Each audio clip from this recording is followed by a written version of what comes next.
Unti-unti nang humuhupa ang ulan.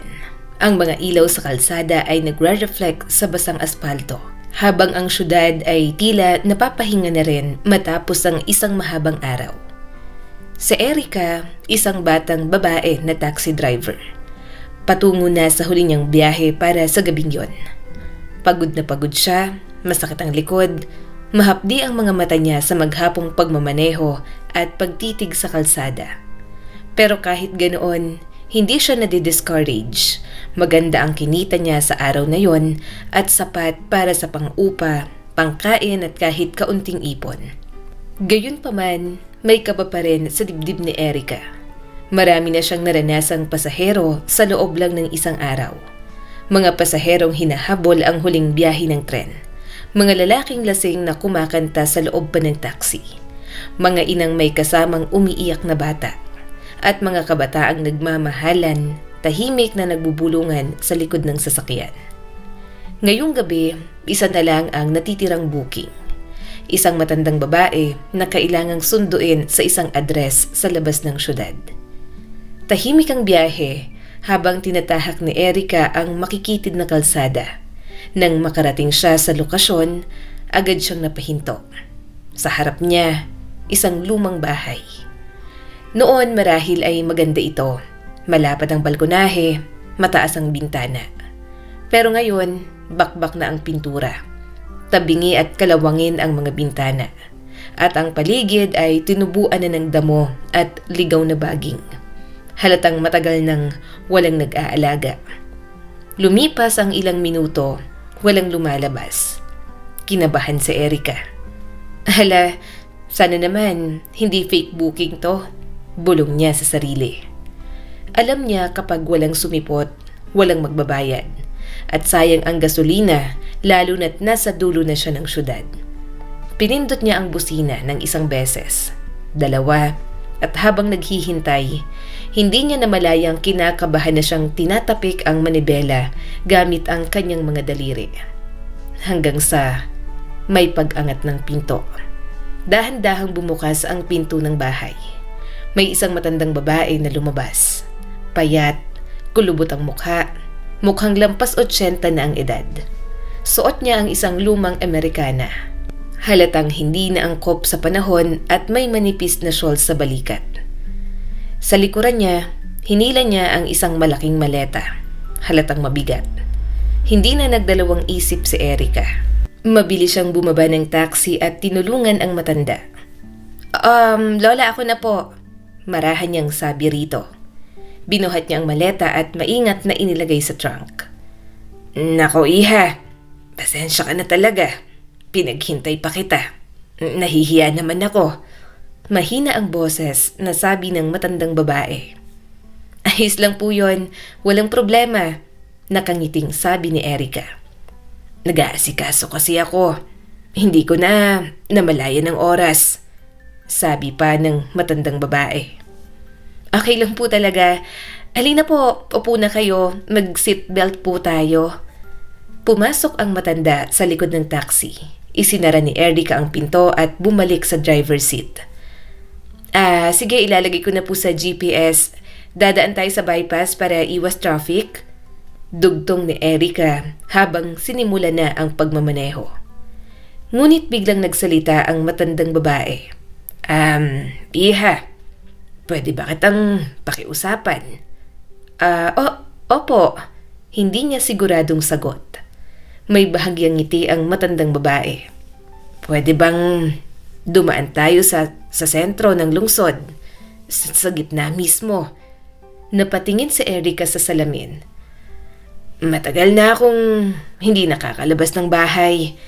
Mahina na ang katawan ko at gusto ko sanang makita kung ano na ang itsura ng syudad ngayon. Pagpapatuloy pa nito. Sandaling huminto ang matanda, saka mahina pang nagdagdag. Magdadagdag po ako ng bayad kung kinakailangan. Tahimik si Erica sandali. Pagkatapos ay ngumiti siya. Walang problema, Lola. Kaya naman po, dadaan tayo sa sentro at dahan-dahan lang. Parang gumaan ang loob ng matanda. Salamat, Iha. Siya nga pala. Ako si Lola Maria. Ikaw, ano ang pangalan mo? Ako naman po si Erica. Ikinagagalak ko po kayong makilala. Salamat, Erica. Napakabait mo. At sa gabing yon, sa ilalim ng mga ilaw ng syudad, habang unti-unting natutuyo ang kalsada mula sa ulan, nagsimula ang isang biyahe na hindi lang basta paghatid. Isang biyahe na magbabago sa buhay ng isang batang driver at ng isang matandang babae na matagal nang nag-iisa. Habang umaandar ang taxi sa gitna ng lungsod, hindi maalis ang paghanga sa mukha ni Lola Maria. Para siyang batang unang beses nakakita ng mga ilaw, nakatitig sa labas, sabik at puno ng alaala. Ay, tingnan mo yan, Erica. Ang gaganda na ng mga gusali ngayon. Napailing siya at may halong ngiti at lungkot. Dati may tindahan ng mga damit dyan. Naalala ko pa pero ngayon restaurant na. Itinuro niya ang isang napakalaking gusali na kumikislap sa gabi. Ano yang himalang yan? Parang Christmas tree sa dami ng ilaw. Ilang palapag na ba yan? Hindi ko na mabilang. Sabi pa ni Lola Maria. Bagong shopping mall po yan, Lola. Halos lahat mabibili nyo na dyan. May sinihan, may mga cafe, at maraming laruan para sa mga bata. Nakangiting paliwanag ni Erica. Napabuntong hininga si Lola Maria. Parang may hinahaplos na alaala. Noong kabataan naming mag-asawa, mahilig kaming maglakad-lakad sa gabi. Tinuro niya ang isang madilim na parke. Diyan kami madalas dumaan, sa may plaza. Maraming nagtitipon, mga kabataan, nagde-date, may sayawan tuwing tag-init. Napangiti siya sandali, saka biglang nalungkot. Ako, nagtatrabaho ako nun sa korte, sekretarya. Ang asawa ko naman na si Ben, guro sa mathematics. Napuno ng pagmamalaki ang boses niya. Napakagaling ng mga kamay ng asawa ko. Siya mismo ang nagtayo ng bahay namin. Lahat, magkasama naming ginawa. Huminto siya sandali, parang humihinga ng malalim. Matagal kaming walang anak. Hindi ibinigay ng Diyos hanggang sa dumating si Cindy. Napangiti siya, may luha sa gilid ng mata. Hindi kayang ilarawan ng mga salita ang saya namin noon. Mahina siyang bumuntong hininga. Hindi ko akalaing tatanda akong mag-isa.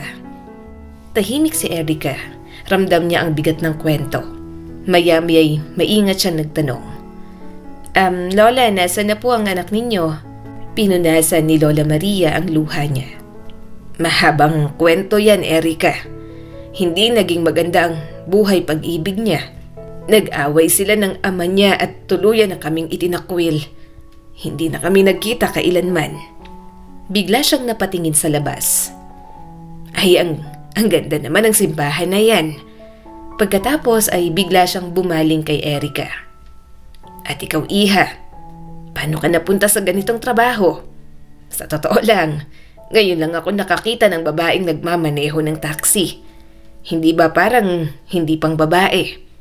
Napangiti si Erica at kumaway ng bahagya. Ganito po talagang buhay ko, Lola. Namatay ang mama ko nung 8 taong gulang pa lang ako. Lumaki po ako sa ampunan. Huminga siya ng malalim bago nagpatuloy sa pagsasalita. Nagmahal po ako. Nabuntis pero iniwan ako ng lalaki. Takot sa responsibilidad. Kaya mag-isa ko pong hinaharap ang lahat. Bahagya siyang ngumiti. Mahilig po ako sa sasakyan simula bata pa. Natutong magmaneho at mabuti naman po yung kita. Umiling si Lola Maria at puno ng awa. Ibig sabihin, hindi ka lang babaeng taxi driver at buntis ka pa. Kawawa ka naman, Iha. Mahirap magpalaki ng sanggol ng mag-isa. Napangiti si Erica. Sanay na po ako, Lola. Kakayanin ko. Mag-iipon ako para sa anak ko at kahit papaano, hindi ako mawawalan ng hanap buhay. Maya-maya ay huminto ang taxi. Isang kulay abong gusali, may mataas na bakod. Napatingin si Erica sa tarangkahan at napasinghap. Nursing home. Biglang sumikip ang dibdib niya. Doon niya naintindihan ang lahat. Tahimik niyang pinatay ang makina. Bumaba siya at inalalayan si Lola Maria. Kinuha niya ang maleta at dinala hanggang sa gate. Bumaba ang ulo ng matanda. Erika, eto na ang huling biyahe ko. Narito na ako habang buhay, sabi ni Lola Maria at mahina ang boses. At mabuti na lang, hindi na siguro ako magtatagal. May sakit na ako. Paalam, iha. Ingatan mo ang sarili mo at ang anak mo. At kahit anong mangyari, huwag mo siyang itaboy para hindi ka tumulad sa akin. Parang may pumutok sa dibdib ni Erika. Tumulo ang luha niya. Niyakap niya ang matanda. Lola, pwede po ba kitang dalawin? Tanong ni Erika. Kumaway lang si Lola Maria. Huwag na, iha. May sarili ka ng problema. Kinuha ng matanda ang luma niyang pitaka. Pero agad na kumaway si Erika. Huwag na po, itabi niyo na. Hindi pa ako kukuha ng bayad sa inyo. Mabilis siyang pumasok sa taxi at umandar palayo. Ayaw niyang makita ng matanda ang mga luhang hindi na niya mapigilan. Sa gabing yun, isang biyahe ang nagtapos, pero isang sugat ang naiwan sa puso ni Erika. At hindi pa niya alam, hindi pa pala doon nagtatapos ang kanilang kwento. Kahit gabi na, matapos ang isang mabilis na hapunan at mainit na paligo, inunat na ni Erika ang kanyang namamagang mga binti at humiga sa kama. Umaasang agad siyang makakatulog, pero hindi siya dinapuan ng antok. Sa harap ng kanyang mga mata, paulit-ulit na lumilitaw ang larawan ni Lola Maria. Ang mahinang ngiti, ang pagwagayway ng kamay at ang pamamaalam na parang wala ng bukas. Diyos ko, kawawa naman siya. Bulong ni Erika sa sarili. Pumatak ang luha sa gilid ng kanyang mata. Mabait, matalino, desente, pero mag-isa siyang tumanda. Paano nagawa ng anak niya na tuluyang kalimutan ng sariling ina? Hindi niya maunawaan. Pumikit sa Erika at gaya ng madalas mangyari tuwing gabi, bumalik sa kanyang alaala ang mga pira-pirasong eksena ng sarili niya na malungkot ang pagkabata. Maaga niyang nawala ang kanyang ina. Pero ang panahong kasama niya ito, yun ang pinakamagandang yugto ng kanyang buhay. Ang pangalan ng kanyang ina ay Cindy. Isang simpleng babae, nagtatrabaho bilang tagalinis sa isang karinderyang nasa tabi ng kalsada. Araw-araw, uuwi itong pagod na pagod at halos hindi na makatayo. At bukod pa roon, may isang taong lalong nagpasakit sa kanilang buhay. Ang kanyang kinamumuhian na amain na si Tom. Lasenggero, magaspang ang bibig. Tinatawag si Erika na hindi kadugo, salot, walang silbi. At kapag nalasing, binubugbog pa siya. Pilit, pinoprotektahan ni Cindy ang anak. Pero sa loob ng bahay, palaging mabigat ang hangin. Punong-puno ng takot at tensyon. Palihim na ini-spoil ni Cindy ang anak. Minsan candy, minsan mumurahing laruan. Para lang may konting saya si Erika at para hindi makita ng asawa. 100 beses siyang nakiusap. Mama, iwan na natin siya please. Mama, siya hindi niya tayo mahal. Natatakot ako. Bakit tayo nakatira sa kanya? Umiiyak na tanong ni Erika. Tahimik lang na umiyak si Cindy. Hahaplusin ang ulo ng anak. Alam ko anak, hindi mabuti si Tom, pero wala tayong mapupuntahan. Bahay niya to. Minalas ang mama mo at nagkamali ako ng lalaking minahal. Huminga siya ng malalim. Kailangan nating magtiis anak. Wala tayong ibang mapupuntahan. At pagkatapos, isang araw, inatake sa puso si Cindy habang nasa trabaho. Hindi na siya nakauwi. Si Tom ang naglibing sa kanya. Pero sa totoo lang, parang tinanggalan lang niya ng tinik ang sarili niya. Simula noon, lalong naging impyerno ang buhay ni Erika. Iniiwasan niya ang amain. Minsan, tahimik siyang nagtatago sa ilalim ng kama para lang hindi mapansin. Araw-araw, tinatawag siyang palamunin, walang silbi at pabigat. Walang maayos na tulog, walang maayos na pag-aaral. Madalas siyang tumatakas at nakikitulog sa mga kapitbahay. Hanggang sa tuluyan ng may tumawag sa DSWD. Isang araw, bigla na lang dumating ang mga ito. Kinuha si Erika at dinala sa bahay ampunan. At si Tom, masaya pa. Sa ampunan, hindi naging madali ang buhay. Kailangan niyang ipaglaban ang sarili at dahil doon, madalas siyang napaparusahan. Doon siya tumibay, doon siya naging matapang. Mahilig siya sa sasakyan. May isang janitor, si Mang Carlos, na pinahihiram siya ng luma nitong sasakyan.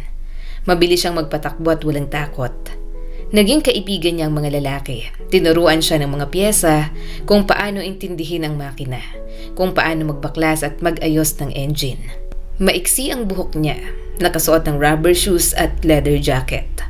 Pero kahit ganoon, maganda ang mukha ni Erica. May malalim na kayumangging balat, makapal na labi at may dimples kapag ngumiti. Maraming humahanga sa kanya. Isang babaeng kayang magpalit ng spark plug at mag-ayos ng karburador. Nang ipaalam ng mga tagapangalaga na namatay na si Tom dahil na rin sa isang kaguluhan sa inuman, ni katiting na awa ay wala siyang naramdaman. Sa totoo lang, natuwa pa siya. Kung hindi dahil sa kanya, baka buhay pang mama ko. Laging balisa ang puso ng kanyang ina at walang pusong tatagal sa ganoong stress.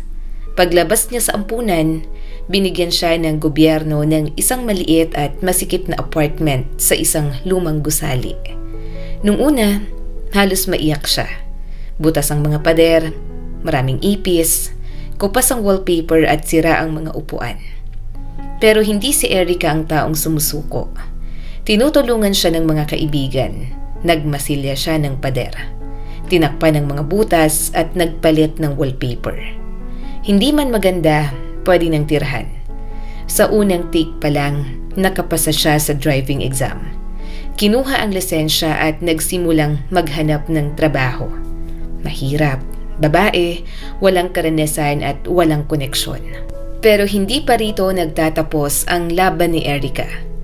Paulit-ulit na nag-apply si Erica sa iba't ibang trabaho, pero paulit-ulit din siyang tinatanggihan. Babae, bata, walang backer.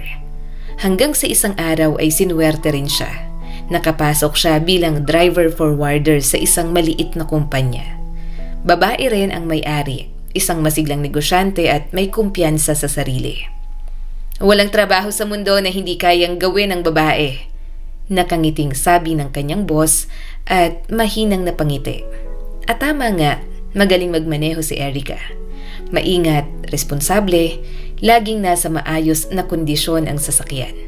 Masaya ang mga kliyente, pero kulang ang sahod. Kaya isang gabi, nagpa siya si Erica na subukan ang matagal na niyang naririnig na usapan ng mga driver. Ang maging isang taxi driver. Usap-usapan sa komunidad ng mga nagmamaneho na malaki ang kita sa taxi. Malaki ang tip, pero hindi biro ang trabaho. Hindi raw ito para sa mahihina ang loob. Pagpunta niya sa taxi garage, sinalubong siya ng tawanan. Si Mang Robin, ang may-ari ng taxi park, ay napangisi nang makita ang pandak pero matapang na babae na may maiksing gupit. Babae! Sige, bibigyan kita ng exam. Kapag pumasa ka, itanggap ka. Kapag hindi, edi umuwi ka na lang. Mayabang na sabi nito. Naglatag sila ng improvised obstacle course. Lumang gulong, nakaayos na parang ahas. At isang makitid na garahe. Halos sentimetro lang ang pagitan sa gilid. 3 ikot sa ruta. Malakas ang boses na sabi ni Mang Robin. Pagkatapos, atras, pasok sa garahe. Manual transmission yan. 5 minuto. Oras mo na. Nagtipon ang kalahati ng mga taxi driver. Lahat ay nanonood. Bawat isa, lihim na napaisip. Kahit ako mahihirapan dyan. Pero si Erica, sumakay lang sa lumang Toyota. Ngumiti at nagsimula. Walang kaba, walang sablay. 1 ikot, 2, 3. At sa isang malinis na maniobra, sakto siyang umatras papasok sa garahe. Tahimik ang paligid. Napakamot si Mang Robin sa batok. Ayos. Usapan ay usapan. Tanggap ka na. Pagkatapos, seryoso niyang idinagdag. Pero wag kang umasa sa bagong sasakyan. Bilang trainee, lumang ibibigay ko sa'yo. Ikaw ang bahala pero ikaw din ang responsable sa sira. Dito kami-kami ang nag-aayos ng sasakyan. Tumango si Erica. Kaya ko po yan. Lunes, alas 8 ng umaga. Pero huwag ka masyadong umasa. Wala pa kaming babaeng nagtagal dito. Babala pa nito. Sa mga unang linggo, hindi naging madali. Pinagkaisahan siya ng ilan.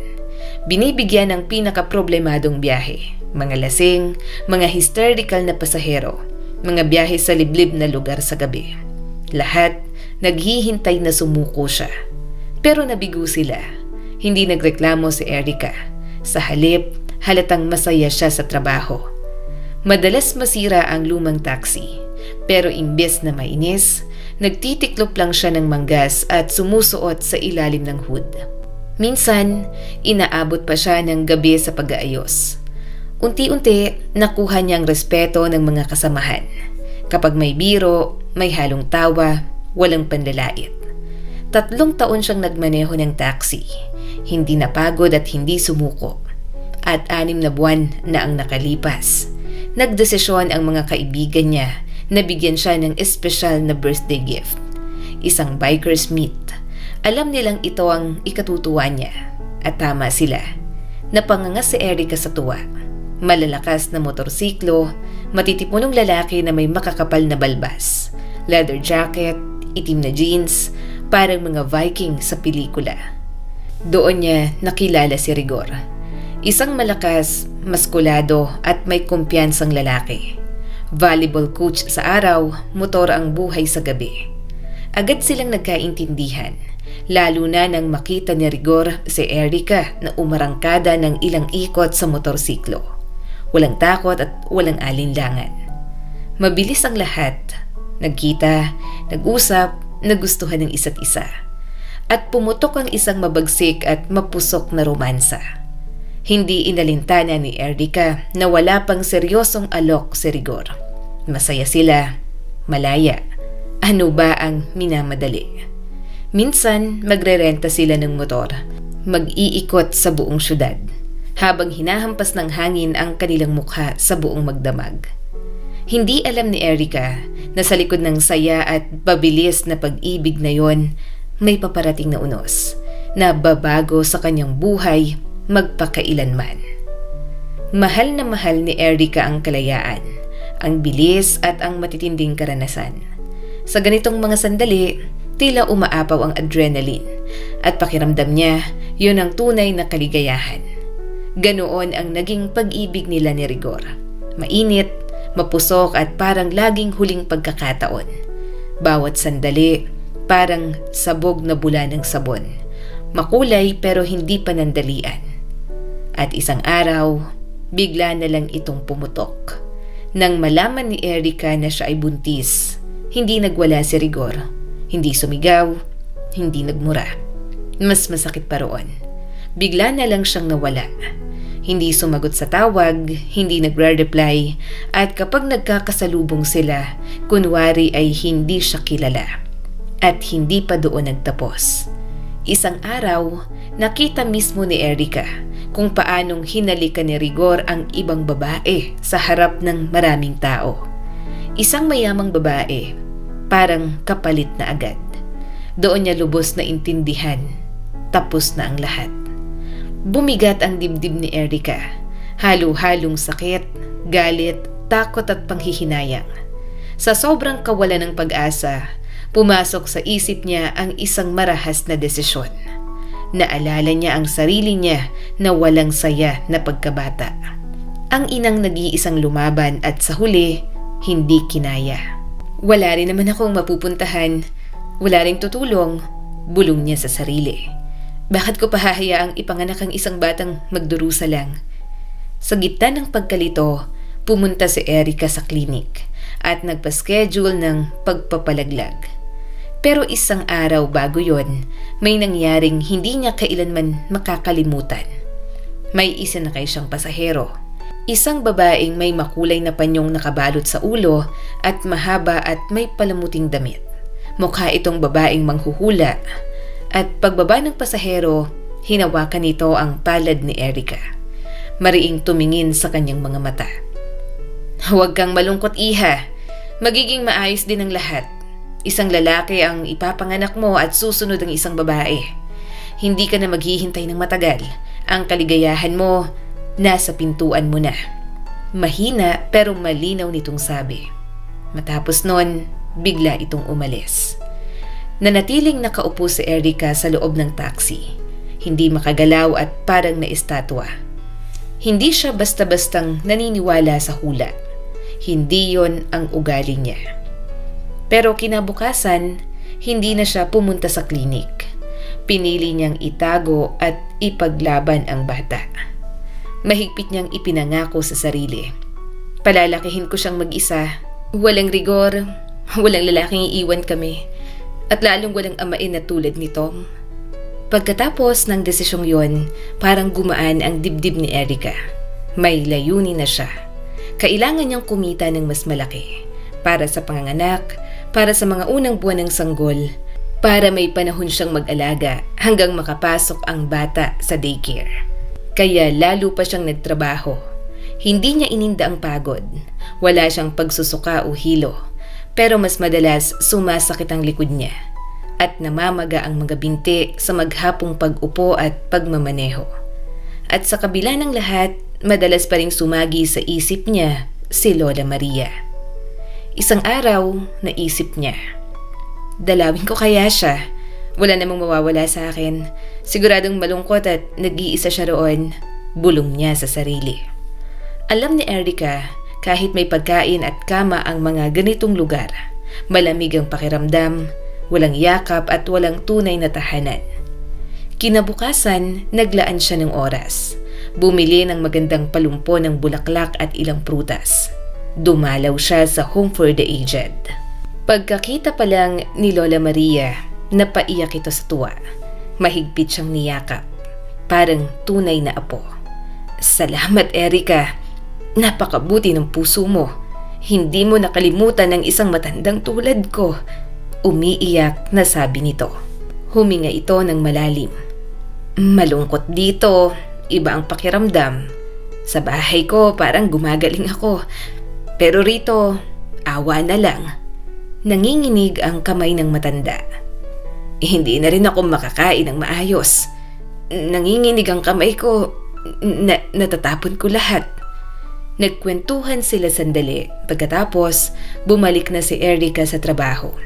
Pero buong maghapon, nakaupo si Lola Maria sa tabi ng bintana. Yakap-yakap ang palumpo ng bulaklak, nakangiti at parang muling nabuhay. Mula noon, halos araw-araw nang bumibisita si Erica. Kahit saglit lang. At kapag weekend, kalahating araw silang magkasama. Napansin ni Erica na malamig ang kwarto, kaya nagdala siya ng makakapal na medyas at isang mainit na shawl.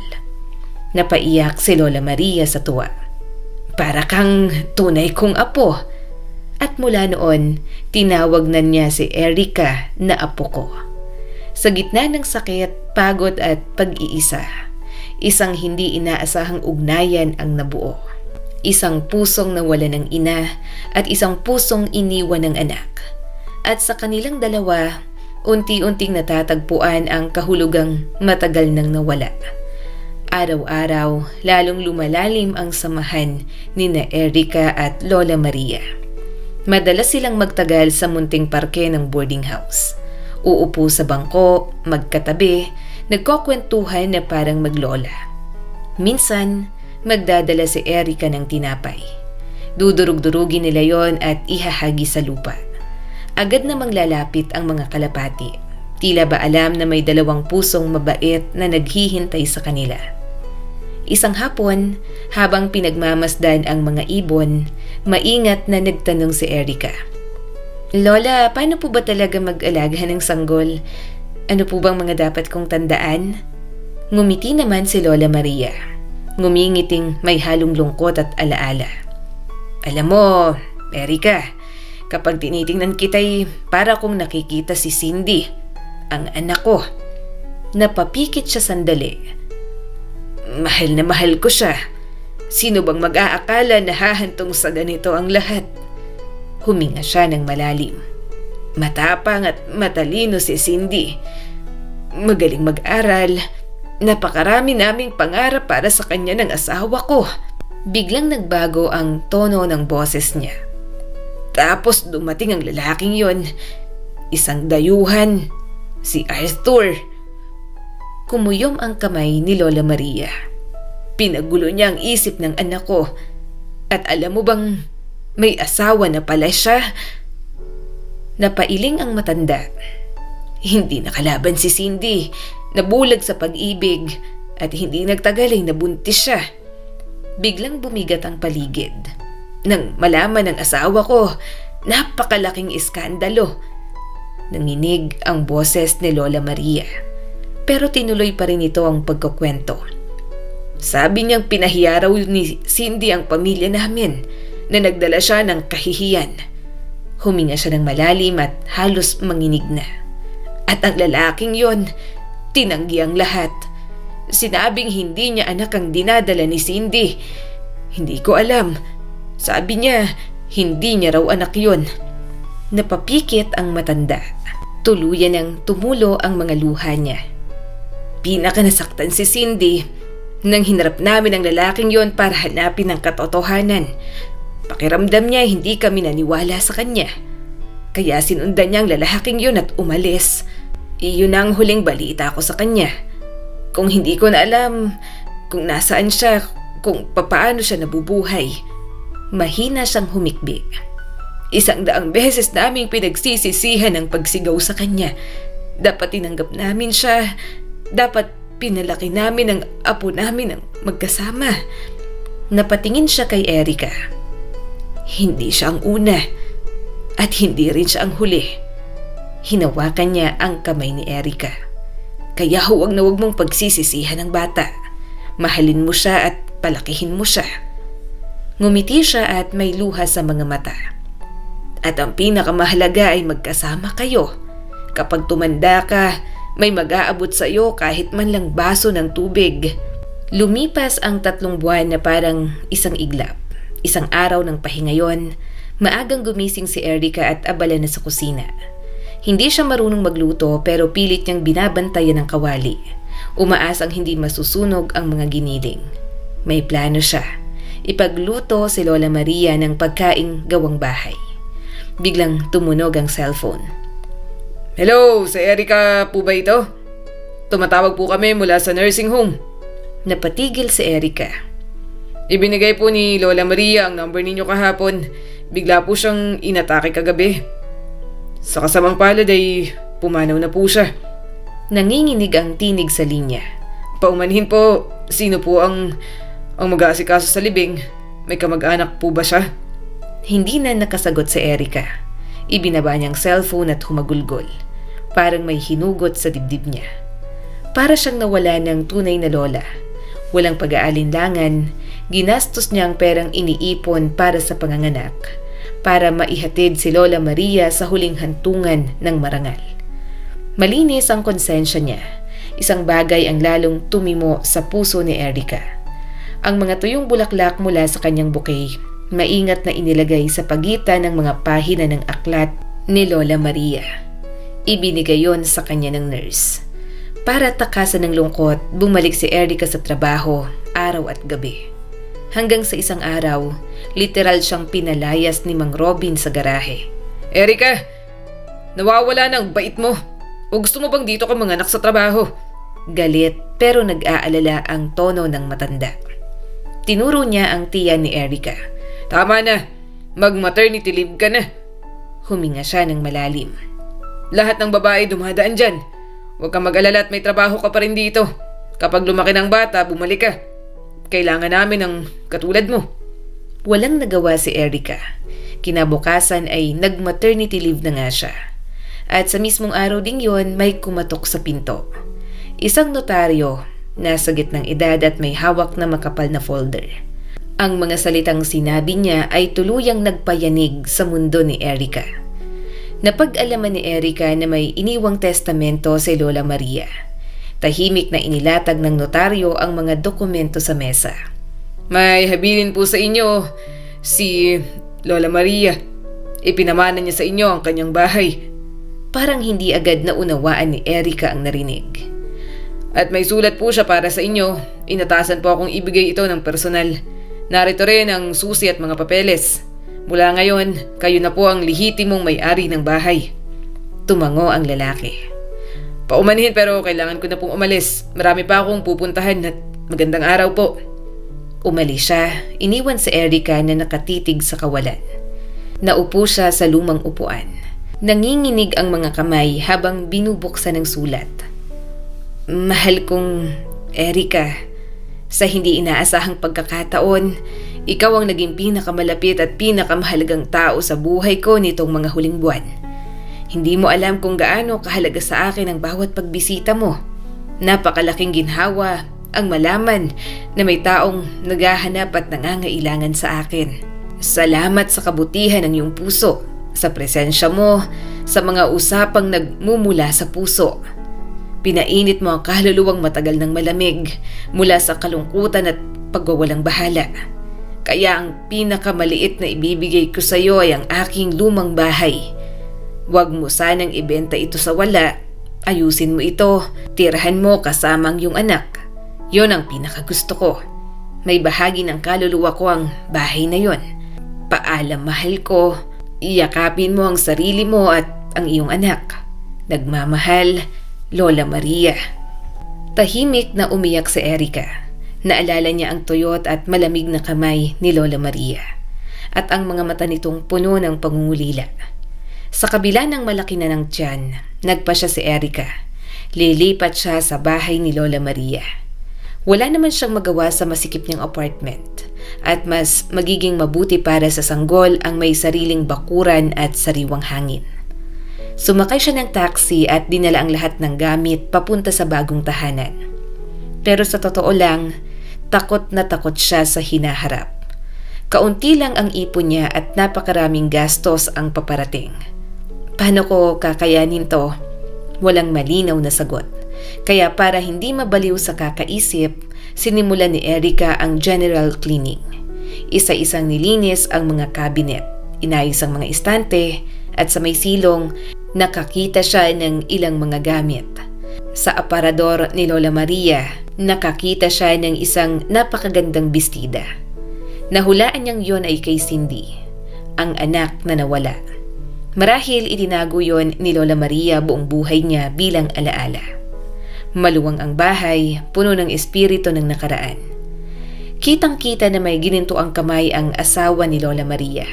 Lahat ay matibay, maayos at ginawa ng may puso.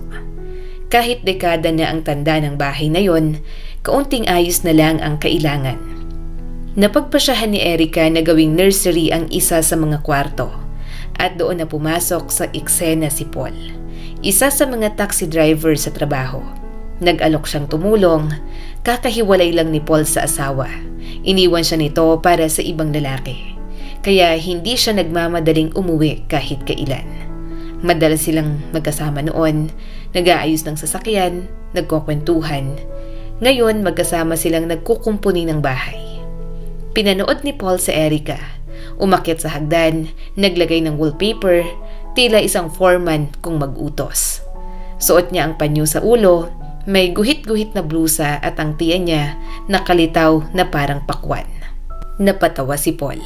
Erica, hindi ako makapaniwala. Saan mo kinukuha ang lakas mo? Yung ex-wife ko napapagod na sa paghuhugas pa lang ng pinggan. Ikaw parang eroplano, takbo rito, ayos doon, buntis ka pa. Hindi alam ni Erica, matagal na pala siyang minamahal ni Paul. Mula pa noong unang araw, noong makita niya ang matapang na dalaga na walang takot na nagmaneho ng lumang sasakyan sa driving tests. Nagustuhan niya ang lahat kay Erica. Ang pagiging diretso, masipag, walang arte at may kakaibang karisma. Pero hindi siya umamin, lalo na nang malaman niyang buntis si Erica at iniwan ng nobyo. Ayaw niyang makadagdag sa bigat ng nararamdaman ng babae. Alam niyang hindi yon ang tamang panahon. Kaya pinili niyang manatili bilang kaibigan. Tahimik, matatag at naghihintay. At hinayaan niyang ang panahon ang magsabi kung ano ang nakalaan para sa kanilang dalawa. Hindi napapansin ni Erica ang naglalagablab na damdamin ni Paul. Sa puso't isip niya, wala na siyang puwang sa ganoon. May mas mabigat siyang pinapasan, ang sanggol sa kanyang sinapupunan at ang bagong buhay na unti-unting binubuo. Lumipas ang mga araw, unti-unting lumalamig ang hangin. Isang umaga, napatingin si Erica sa lumang fireplace. Paul, pwede ka bang kumuha ng ilang tumpok ng panggatong? Subukan nating paandarin ng fireplace. Baka bago pa mag-Disyembre, kailangan ko munang tumawag ng tagalinis ng tsimeneya kung may problema. Habang abala si Paul sa labas, hindi mapakali si Erica. Kahit malaki na ang tiyan, umakyat siya sa loob ng fireplace, dala ang isang flashlight. Tingnan ko lang kung buo pa to, baka marupok na sa katandaan. Pero bigla may nakapukaw ng kanyang pansin. Isang bagay. Hinila niya ito hanggang sa may bumagsak. Nahulog siya sa sahig, kasama ang alikabok at uling. Napabahing siya ng sunod-sunod. Pero nanaig ang kuryosidad. Agad niyang binalot at binuksan ang misteryosong pakete. Isang kahon, at pagbukas niya ay napasinghap siya. Sa loob ay may alahas, mga gintong kwintas, pulseras, mga hiyas at mga gintong barya. Diyos ko, kayamanan to. Nauutal na sambit ni Erica. Bigla niyang naalala ang sulat ni Lola Maria. Kaya pala, yun ang ibig niyang sabihin na huwag kong ibebentang bahay na to. Sa pinakailalim, isang plastik na supot na may lumang itim at puting mga litrato. Isa-isa niyang tiningnan. Naroon si Lola Maria. Naroon ang lalaking marahil ay asawa niya. At isang dalaga. Sandali, hindi pwede. Nanginginig ang boses na sabi niya. May nakasulat sa likod ng larawan. Cindy. Napaurong si Erica. Pero itong mama ko, hindi ako nagkakamali. Biglang nagsalubong ang lahat ng piraso. Isang katotohanang tila sumabog sa kanyang mundo. Ibig sabihin, si Lola Maria, siyang lola ko? Ako ang apo niya? Pumasok si Paul sa bahay at napatigil sa pintuan. Sa sahig, nakaupo si Erica, marumi sa uling at alikabok. Umiiyak, yakap-yakap ang mga litrato, bahagyang umuugoy. Katabi niya ang kahon ng alahas. Nataranta naman si Paul. Erica, anong nangyari? Nahulog ka ba? Bakit ka umakyat dyan ng mag-isa? Alam mo namang buntis ka. Tinangka niya itong itayo. Hindi ka pwedeng maupo sa malamig. Saan galing yan? Ano mga yan? Pero tila wala sa sarili si Erica. Mama, yan ang mama ko. Naintindihan mo ba? Napatingin si Paul at litong-lito. Si Lola Maria na inalagaan ko, siyang lola ko. Ngayon ko lang nalaman. Napatulala si Paul. Deliryo ba to? Nahilo ba? Hormones ba? Pumunta siya sa kusina, bumalik na may dalang baso ng tubig. Inumin mo to, kumalma ka at ikwento mo sa akin ang lahat. Kung hindi, isipin kong nababaliw ka na. Unti-unting huminga ng malalim si Erica at isa-isang ikinuwento ang lahat. Mula kay Cindy, kay Lola Maria, hanggang sa mga litrato na nasa kanyang mga kamay. Ngayon, si Paul naman ang napasipol. Grabe, parang teleserye. Erica, mayaman ka pala. Congratulations! Napangiti siya. Anong balak mo? Ibebenta mo ng bahay? Umiling si Erica. Hindi kailanman. Tumayo siya at tila mas matatag. Ito ang tahanan ng pamilya ko. Dito nag-ugat ang lahat. Dito lumaki ang mama ko at ang lolo ko. Siyang nagtayo ng bahay na to. Hinaplos niya ang pader. Aayusin ko ang bahay, pero iiwan ko ang kaluluwa nito. Dito ako titira at dito rin lalaki ang mga anak ko. Huminga siya ng malalim. Magdodonate ako sa nursing home. Kulang na kulang sila sa pondo. Nakita ko mismo kung gaano kahirap para sa mga matatanda roon. Ngumiti siya at may luha. Pangarap ko rin ng bagong sasakyan at kailangan kong magtabi para sa panganganak. Napahawak siya sa ulo. Umiikot ang ulo ko sa dami ng nangyayari. Hindi pa rin ako makapaniwala. Sa isang iglap, nagbago ang lahat. Isang babaeng halos walang-wala biglang nagkaroon ng ugat, ng pamilya at kinabukasan. Pero sa likod ng mga biyaya, may mga pagsubok pang darating. At sa tabi niya, may isang lalaking tahimik na nagmamahal, handa kahit hindi mapansin. Biglang tumitig ng mariin si Paul kay Erica. Parang may matagal nang gustong sabihin at ngayon lang niya nilabas. Alam mo ba, Erica, Magpakasal ka sa akin. Napatigil ang mundo ni Erica. Matagal na kitang mahal. Isisilang mo ang isang batang lalaki at mabubuhay tayo tulad ng normal na pamilya. Huminga siya ng malalim. Mag-isa ako simula nang maghiwalay kami ng asawa ko. Araw-araw manibela lang ang kaharap ko o kaya isang bakanteng apartment. Pagod na akong umuwi sa katahimikan. Hindi agad nakapagsalita si Erica. Naniga siya sa kinatatayuan at halos manginig sa emosyon. Paul, hindi ka ba nagbibiro? Buntis ako. May dinadalang anak ng ibang lalaki at hindi sa'yo. Sigurado ka bang kaya mong mahalin at palakihin siya na parang sarili mo? Napasinghap siya saka mabilis na nagpatuloy. Alam mo ba kung paano ko lumaki? Gusto mo bang ikwento ko pa sa'yo? Namumula ang mga mata niya. Binugbong ako, inabuso, pinahirapan ng amain ko hanggang sa kinuha ako ng gobyerno at dinala sa ampunan. Nanginginig ang boses niya sa galit. Ni minsan, hindi niya ako tinawag sa pangalan ko. Lagi lang salot, walang silbi. Yun lang ang alam niya. Huminga siya ng mabilis. Alam mo bang, nung sinabi ng mga nurse na namatay siya na lasing at nasunog, hindi man lang ako nakaramdam ng awa? Napapikit si Erica. Paul, hindi ko hayaang maranasan ng anak ko ang ganong klase ng buhay. At sasabihin ko na sa'yo, hindi ako tulad ng mama ko. Kapag may nanakit sa anak ko, lalaban ako. Mariin ang tinig niya. Kung mag-isa akong mabubuhay habang buhay, tatanggapin ko. Pero wag mo kong alokin ng kasal ng biglaan.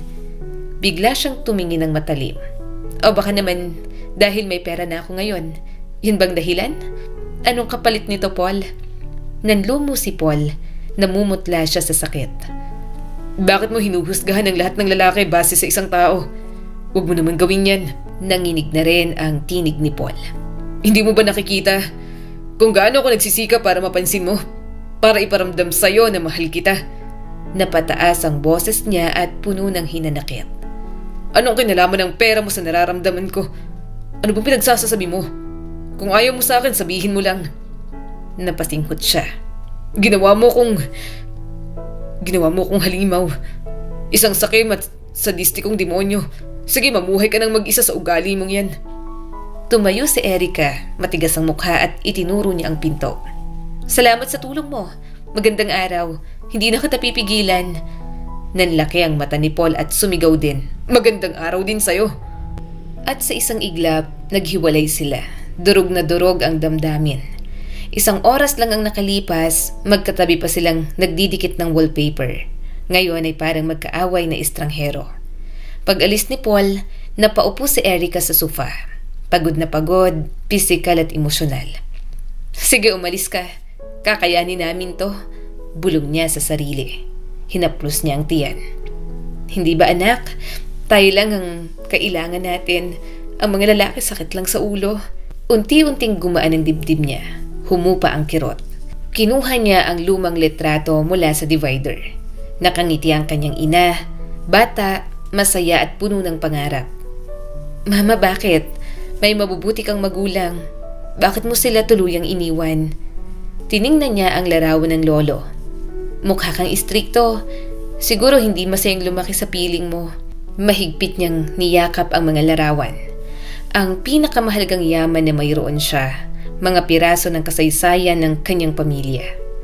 Pagkaraan ng ilang araw, sinimulan ni Erica ang pagtupad sa kanyang mga pangarap bilang pasasalamat sa lola niyang hindi na niya nakita.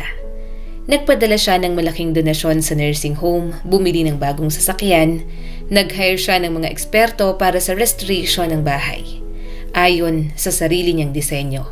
Moderno, pero may respeto sa nakaraan. Pero habang papalapit ang araw ng panganganak, lalo siyang nahihirapang mag-focus. Mabigat ang katawan, mabagal gumalaw, mahirap bumangon sa umaga. At sa kabila ng lahat, iisa pa rin ang bumabalik sa isip niya. Si Paul. Maraming beses niyang pinagsisihan ang mga salitang binitiwan niya. Nasaktan niya ito nang hindi niya sinasadya. Sa totoo lang, gusto niya si Paul matagal na rin. Pero ang alaala ng kanyang mapang-abusong amain at ang kahihiyan na ginawa ni Rigor ay nagtayo ng makapal na pader sa paligid ng kanyang puso.